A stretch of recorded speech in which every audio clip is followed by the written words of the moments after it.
ब्रह्म महिमालिक शरण, गुरु ब्रह्म महिमालिक शरण, गुरु ब्रह्म महिमालिक शरण। मु श्री अपर्ति महारणा महिमा वास्तु सेवा तरफरु आपण मानकु अनेक अनेक स्वागत जनाई आरंभ करुछि आज पूर्व अध्यायर असमाप्त विषय। आपण माने मन ध्यान देई सुनंतु, बुझंतु। एते कष्ट मध्यरे ज्ञानी गुणी लोक माने किपरि अन्यकु विपदरे पड़िथिले मध्य देखि किपरि साहाज्यर हाथ बढ़ाई दियंती।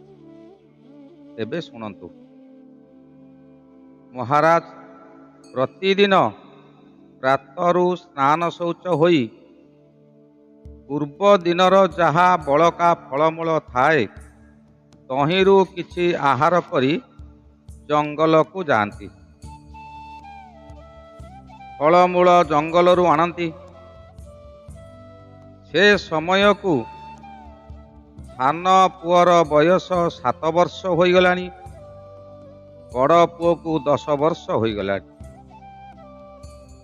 आपण माने विचार करंतु तो, घोर जंगल, दुई पुओं को धरी राजा राणी जंगल मध्यरे केते कष्टरे थिबे एहा निजकु अनुभव आनिले जाई जानी पारिबे।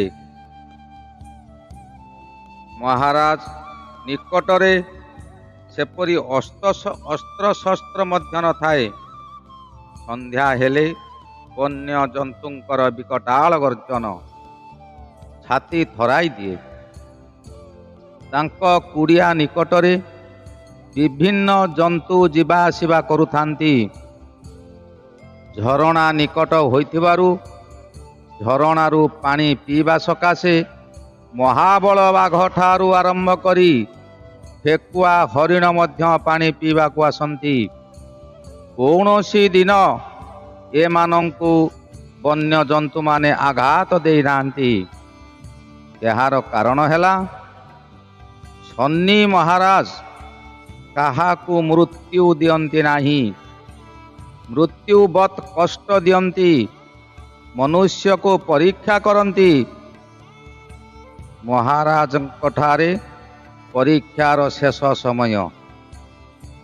यहा एक बड़ परीक्षा बाकी अछि। जंगलरू फलमूल आनी महाराज पहुँचिले। राणी धुआधुई करी खाइबा को देउथांती। बाप पुआ फल भक्षण करुथांती।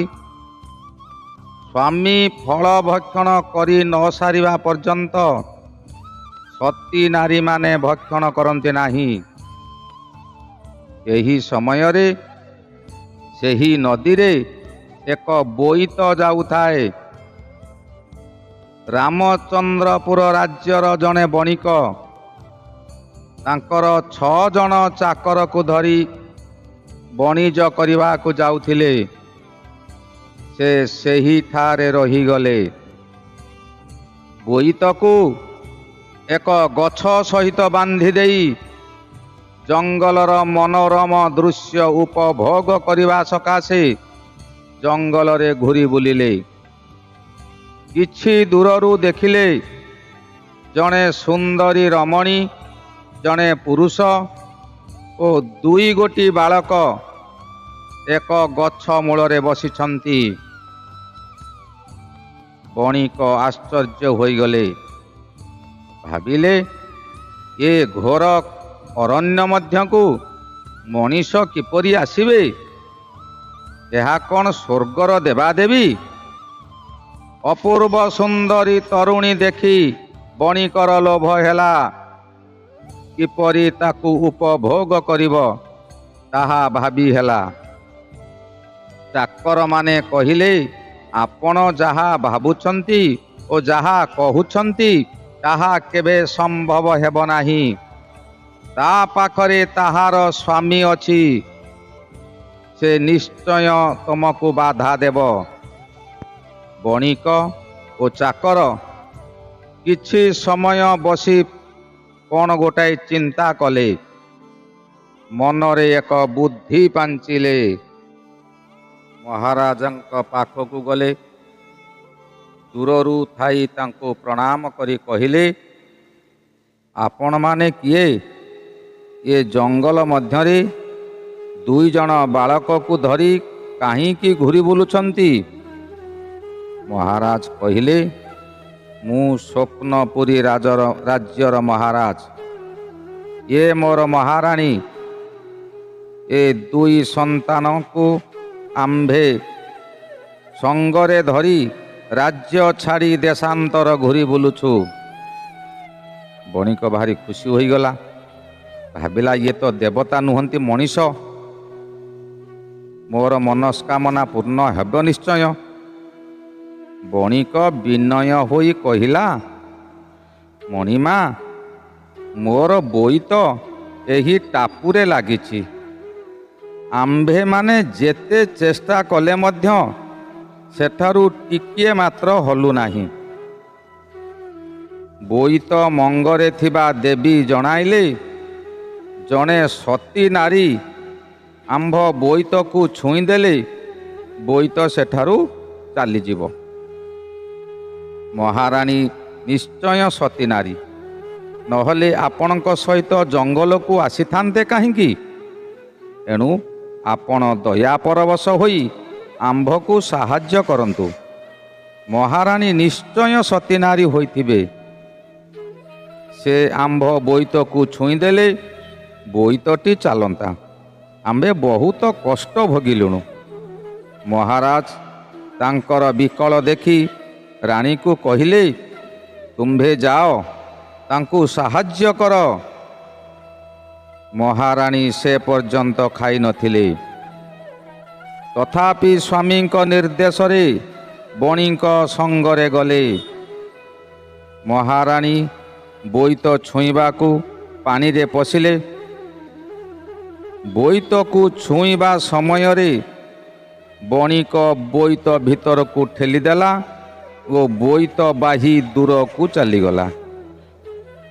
ମହାରାଜ ଚାହିଁ ଚାହିଁ ମହାରାଣୀ ନ ଫେରିବାରୁ ମହାରାଜ 2 ପୁଅକୁ ଧରି ମହାରାଣୀକୁ ଖୋଜିବାକୁ ବାହାରିଲେ। ମହାରାଣୀକୁ ପାଇଲେ ନାହିଁ। ଚାରିଆଡ଼େ ଖୋଜିଲେ। ଦିନ ସରି ସରି ଆସିଲାଣି। ମହାରାଜ ଚିନ୍ତା କଲେ, ଇଏ ଜଙ୍ଗଲରେ ଆଉ ରହିବା ଉଚିତ ନୁହେଁ। ପିଲାଙ୍କୁ ଧରି ନଦୀ ଆର ପାଖ ଗ୍ରାମକୁ ଯିବି। ତେବେ ମୁଁ ଯିବି କିପରି? ଏ ନଦୀରେ ତ ନାଁ ନାହିଁ। ନଦୀରେ ପାଣି ପ୍ରଚୁର ଅଛି, ତଥାପି ଏ ନଦୀରେ ପଶି ପାର ହେବାକୁ ପଡ଼ିବ। ଏଣୁ ମହାରାଜ ଏକ ବଡ଼ ବାଡ଼ି ଧରିଲେ। ସାନ ପୁଅକୁ କାନ୍ଧରେ ବସାଇଲେ। ବଡ଼ ପୁଅକୁ କୂଳରେ ଏକ ଗଛ ମୂଳରେ ବସାଇ ନଦୀ ପାଣିରେ ପଶିଲେ। ନଦୀର ଠିକ୍ ମଧ୍ୟ ଭାଗରେ ହୋଇଛନ୍ତି। ବହୁ କଷ୍ଟରେ ବାଡ଼ି ଢିରା ମାରି ମାରି ଚାଲୁଥାନ୍ତି। ଶନି ମହାରାଜ ତ ସବୁ ଦେଖୁଥାନ୍ତି, ତାଙ୍କୁ କିଛି ଅଜଣା ନାହିଁ। ସେ ଭାବିଲେ, ଇଏ ପିଲା 2ଟା କାହିଁକି ଏତେ କଷ୍ଟ ଭୋଗିବେ? ଏହା ଭାବି ଏକ ବାଘ ରୂପ ହୋଇ କୂଳକୁ ଆସି ବଡ଼ ପୁଅକୁ ଟେକି ନେଇଗଲା। ସାନ ପୁଅ ମହାରାଜଙ୍କ କାନ୍ଧରେ ବସିଥିଲେ। ସେ ଦେଖିଲେ ଯେ ଭାଇକୁ ବାଘ ନେଇଗଲା। ସେ ପାଟି କରି ଉଠିଲା, ବାଘ ନେଇଗଲା, ଭାଇକୁ ବାଘ ନେଇଗଲା। ମହାରାଜ ବୁଲି ପଡ଼ି ଅନାଇ ଦେଲେ। ଏହି ସମୟରେ ନଦୀ ତଳର ଚିକ୍କଣ ମାଟିରେ ମହାରାଜଙ୍କର ଗୋଡ଼ ଖସିଗଲା। ସେ ପାଣିରେ ପଡ଼ିଗଲେ। ସାନ ପୁଅକୁ ପାଣି ଭସାଇ ନେଲା। ମହାରାଜ ପାଣିରୁ ଉଠି ସାନ ପୁଅକୁ ଆଉ ପାଇଲେ ନାହିଁ। ବଡ଼ ପୁଅକୁ ତ ବାଘ ନେଇଗଲା। ବହୁ ମନ ସନ୍ତାପରେ ନଦୀ ପାର ହୋଇ ରାମଚନ୍ଦ୍ରପୁର ରାଜ୍ୟରେ ପହଞ୍ଚିଲେ। ଉକ୍ତ ରାଜ୍ୟରେ ରାଜାଙ୍କର 1 ମାସ ତଳୁ ଦେହାନ୍ତ ହୋଇଯାଇଛି। ରାଜ୍ୟରେ ରାଜା ହେବାକୁ କେହି ନାହାନ୍ତି। ହାତୀ ସୁନା କଳସ ଧରି 1 ମାସ ହେଲା ବୁଲୁଛି।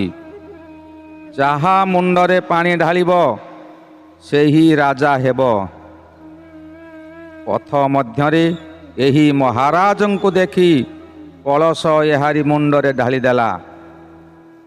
ହାତୀ ଉପରେ ବସିଥିବା ଲୋକ ତଳକୁ ଆସି ମହାରାଜଙ୍କୁ ବନ୍ଦାପନା କରି ହାତୀ ପିଠିରେ ବସାଇ ରାଜଉଆସକୁ ନେଇଗଲେ। ତତକ୍ଷଣାତ କିଛି ରାଜନୀତି ଶିକ୍ଷା ଦେଇ ସିଂହାସନରେ ବସାଇ ଦେଲେ। ମହାରାଜ କିନ୍ତୁ ବଡ଼ ସନ୍ତାପରେ ଥାନ୍ତି।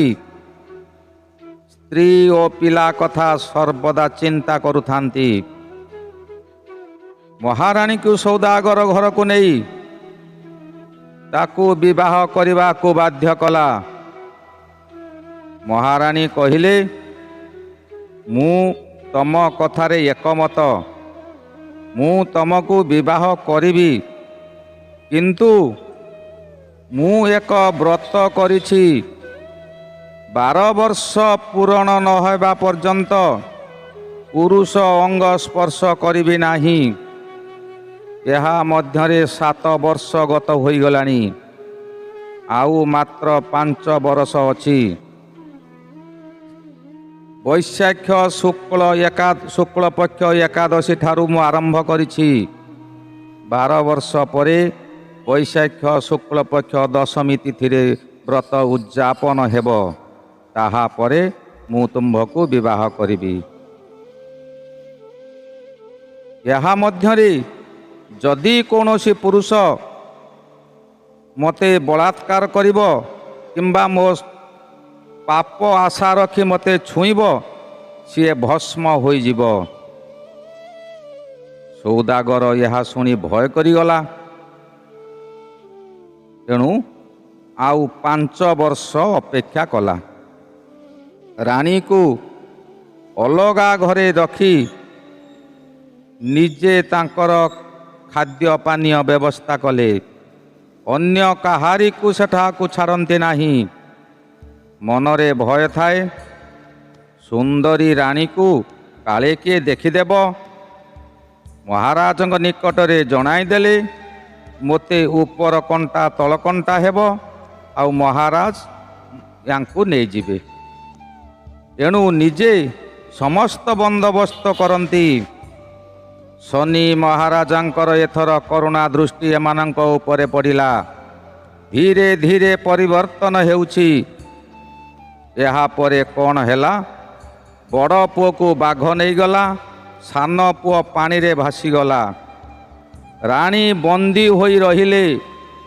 ମହାରାଜ ରାଜଗାଦିରେ ଅଭିଷିକ୍ତ ହୋଇ ରାଜା ହେଲେ। ସମସ୍ତେ ସମସ୍ତଙ୍କ ଠାରୁ ଅଲଗା ହୋଇଗଲେ। ଏହାର ପରବର୍ତ୍ତୀ ବିଷୟରେ ମୁଁ କହିବି।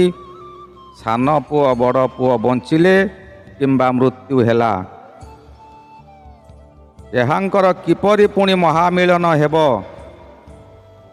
ସେହି କଥା ମୁଁ ପରବର୍ତ୍ତୀ ଅଧ୍ୟାୟରେ କହିବି। ଆପଣମାନେ ମନ ଧ୍ୟାନ ଦେଇ ଶୁଣନ୍ତୁ।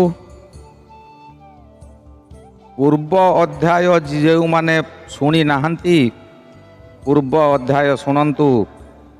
ପୂର୍ବ ଅଧ୍ୟାୟର ନାମ ଥିଲା ରାଜ୍ୟ ତ୍ୟାଗ। ସିରିଏଲ ଅନୁସାରେ ପଢ଼ିଲେ ସମସ୍ତ ବିଷୟ ବୁଝିପାରିବେ। ଆଉ ଆପଣମାନଙ୍କୁ ଦୟାକରି ମୁଁ ଅନୁରୋଧ କରୁଛି, ଆପଣମାନେ ମଝିରୁ ସ୍କିପ୍ କରନ୍ତୁ ନାହିଁ। ଏହା ମଧ୍ୟରେ ବହୁ ଶିକ୍ଷଣୀୟ ଜିନିଷ ଅଛି। ଆମ୍ଭମାନଙ୍କ ଜୀବନରେ ବହୁ ପରିବର୍ତ୍ତନ ହେବାର ଅଛି। ରାଜା, ରାଣୀ ଓ 2 ପୁଅ ଏତେ କଷ୍ଟ ମଧ୍ୟରେ ମଧ୍ୟ ସେମାନେ ଧର୍ମକୁ ଛାଡ଼ି ନଥିଲେ। ତେଣୁ ତାଙ୍କର ବିଜୟ ହେଲା। ହେଉ, ଆଜି ଏତିକିରେ ରହିଲି। पुणी परवर्ती अध्याय देखा हेब। समय निर्देश देलानी। गुरु ब्रह्म महिमा अलेख शरण, गुरु ब्रह्म महिमा अलेख शरण, गुरु ब्रह्म महिमा अलेख शरण शरण शरण।